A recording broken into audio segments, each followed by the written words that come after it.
scrolling, they're hearing the same accent all the time. And because my accent was a bit different, then that made them pause and listen to me for longer. And then people would comment, oh, we could like listen to your accent all day. So that stood out that I wasn't expecting. And weirdly, my grey hair. People love my grey hair. So whereas I was worried about, oh, I'm a bit old for the app and different stuff, actually that's the thing that helped me stand out. I'm older, get grey hair, and I've got a Scottish accent. So when I realised that, I thought, right, embrace it and just like do more talking videos and stuff. And some of the kind of don'ts, like obviously I mentioned the kind of the long intros, the over promotion, trying to copy Instagram. It's not Instagram, and TikTokers don't want to be like Instagram. So you very visibly have to just adopt a much more simplistic style, if you like. The amount of times I have filmed on a dog walk, I film in my wee office and how it's all my kind of stuff behind me. It doesn't have to have beautiful like backgrounds and stuff. Hashtags, that's a thing as well. Hashtags do help you find your audience and do include hashtags. Don't ever put the FYP hashtag for you. No, that does not help you get engagement. And another big difference is on Instagram, the hashtags are listed by number of times they've been used. Now that's with those large numbers. If you notice on TikTok, the numbers are huge. They have like 1 billion next to them and 600 billion. That's because it's numbered by number of views. So not the amount of times the hashtag's been used, but the amount of times a hashtag's been seen and viewed. So that's why they have such bigger numbers. And again, what I've found is by using the same hashtags, then I can absolutely dominate those ones. So if somebody does search by hashtags, and they do, a lot of my videos appear in Canva tips, for example. A lot of mine will appear in there. So you kind of want to use the same hashtags all the time to kind of target the audience you want to get to. There's a couple of other creators I want to tell you about that are really, that I love to follow and watch, that I think you would like too. And one is Made with Mud, and she is based down south, down your way, and she's a part-time potter.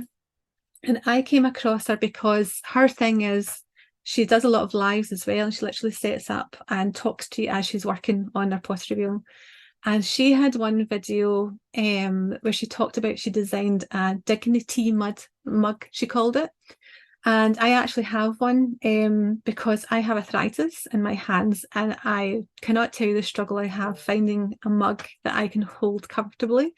And she designed one that has 2 handles. And I just love this now. And it was one of our customers asked her to design it because she they don't want to feel like they're not able to do the norm and keep their dignity, which is why she's called it Dignity, because they don't want to have a sippy cup style mug to drink their tea. And these are beautifully designed by her because they're her pottery mugs. And that took off for her, and then her orders took off, and now TikTok made a huge difference to her. One is the Mothership, and Mother is spelled M-U-T-H, and she's an American creator, a lady in her late 50s, and she does TikTok tips. And she's somebody who I watched a lot in the beginning of my TikTok journey to get tips off her and get the basics and understand how to do a lot of the techniques. Stylist Socials, and if you want, I'll put this up in the heartbeat afterwards so you can like get them. She's an Australian TikTok strategist, and just gives you an insanely amazing good tips. And one I like as well is a lady called Kate Waterfall Hill, and she's a leadership coach. But what she's done is she does skits, she does reenactments of like work scenarios where people have been bad leaders and experiences they've had, because ultimately she is selling leadership coaching, but she just doesn't want to tell you what she does. She does it in a really fun, engaging way. And she ended up being a client of mine, which was quite a funny moment when her email came in my inbox, because I thought, oh my God, I know her. I absolutely follow her and love her stuff. And when we got a chat on Zoom, and she was saying that TikTok has transformed her business. when she started doing the skits, and her work is just like, people are now, the leads are coming in for her work. So her views are all really high. Usually yeah, when you look at views, you've got a few thousand, and then you see the big ones. yes, But actually, yes, the vast majority of Kate Waterfall Hills are multiple, amazing. multiple thousands, which I found Yes. quite interesting. So And that's the thing as well. People get put off. Like with mine, I have a huge variety in views, and it can make you quite kind of downhearted. But I kind of now know, do you know what? It's just going to take.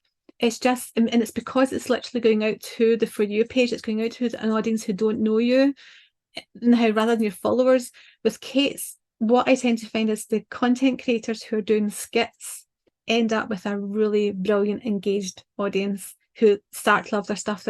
I'm going to put in the comments, there's a guy who does design agency skits, and I love him now, and he just comes across, it reminds me when I worked in my agency days, because they're so real. Again, I'll put him in the comments, and again, his views are always really, really high. And he's ended up getting amazing sponsorship deals and partner collaborations because of his skits content. And that's the thing, these are all different audiences. There's another one who she was a nursery teacher, and she's now left the profession, and she does nursery skits on like the realities of like being in a nursery, and she does different characters, and she now is a full-time content creator like on TikTok. And I think lastly, I'll just finish with, just get started. I think a lot of people are frightened to start and kind of find a way. My earliest videos are awful. I hate them, but they're still there. I didn't delete them, because that's another thing. Don't ever delete your video. If you're really unhappy with it, just make it private. Now shift it to just your followers can see it, but don't actually delete it. They don't really like it when you delete things. And just go on TikTok, type in whatever your niche is, what your business is in the search. See who the top posts are coming up from. Go in and have a bit of a delve around what content they create, which ones get the views, and start to just take down notes on, well, that's a possible idea I could talk about. I've got an actual situation that happened to me. I can do it in my way. Now, so as long as you can take inspiration, we all do it now, but it's just interpreting it in your own way. But if it works for them, then you know it'll work for your own audience too. So why break the mold? Now, it's what I did in the beginning. I went and typed in Canva tips and seen what people were doing, because I had no idea how to use TikTok. So it helped me get started. And then once I gained more confidence and I started to realize what I was comfortable creating, then it pushed me to start creating more. So yes, so I don't know, I think that's kind of like my kind of download, but if you've got questions, I'm happy to take them. So many questions. to be honest, that's why I was sat here quietly. I'm like, I don't know what to say, where to start.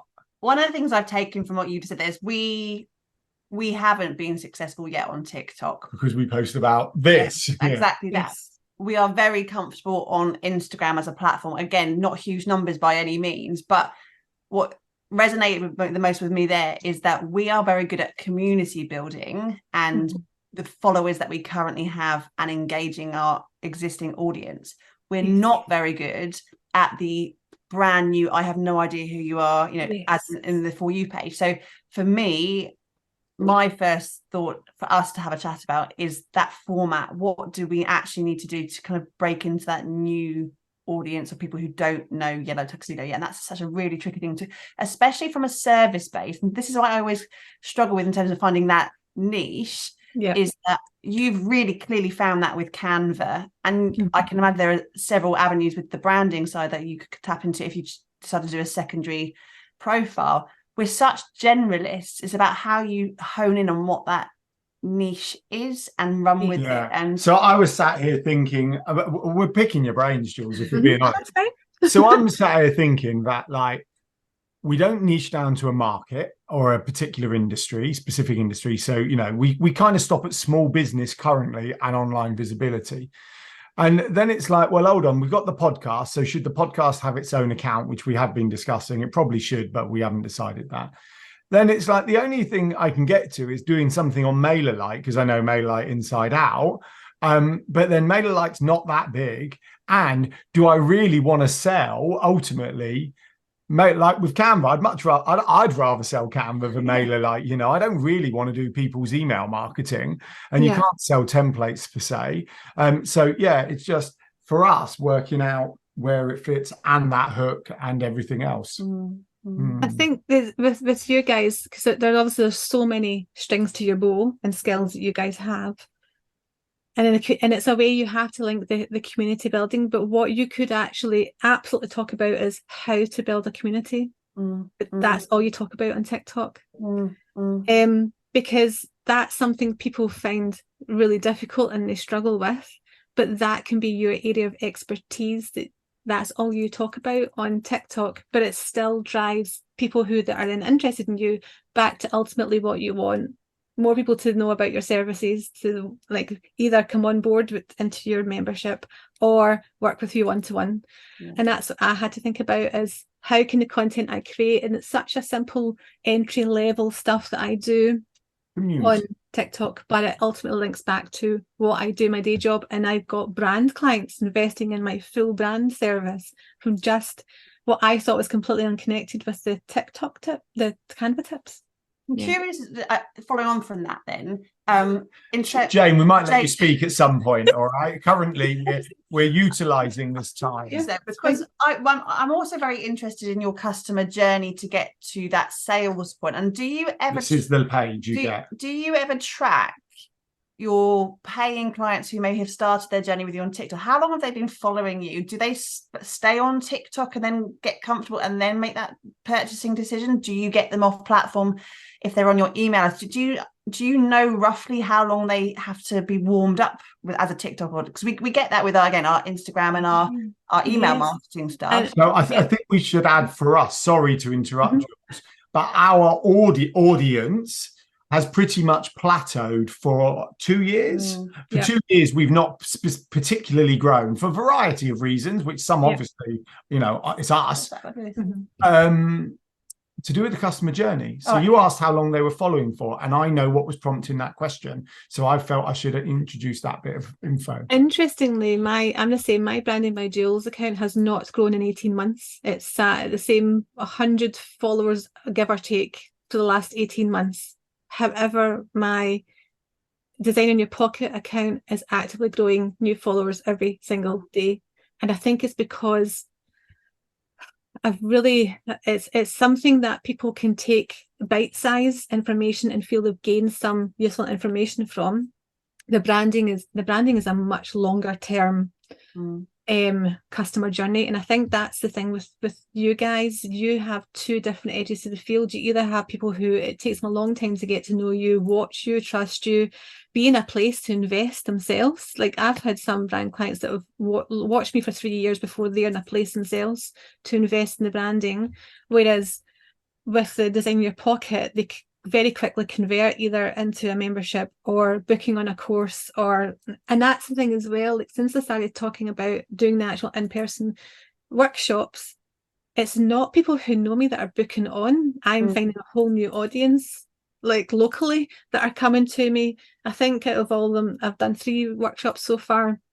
I think 4 of them I've known previously. Other people I'm meeting them brand new, but they like very quickly have jumped into, I trust you because you've got such huge visibility, then credibility that I'm coming on.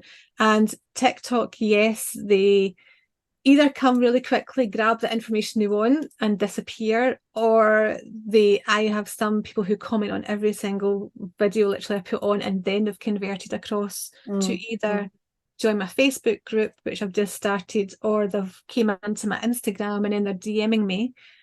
And I think with you guys, you've got 2 very different level of service offers. They're different audiences. So it's figuring out my TikTok, should I make that my focusing the low cost offer to build that, and then eventually it might then turn into a bigger client. Can I join your free Facebook group, please? Yes, you absolutely can.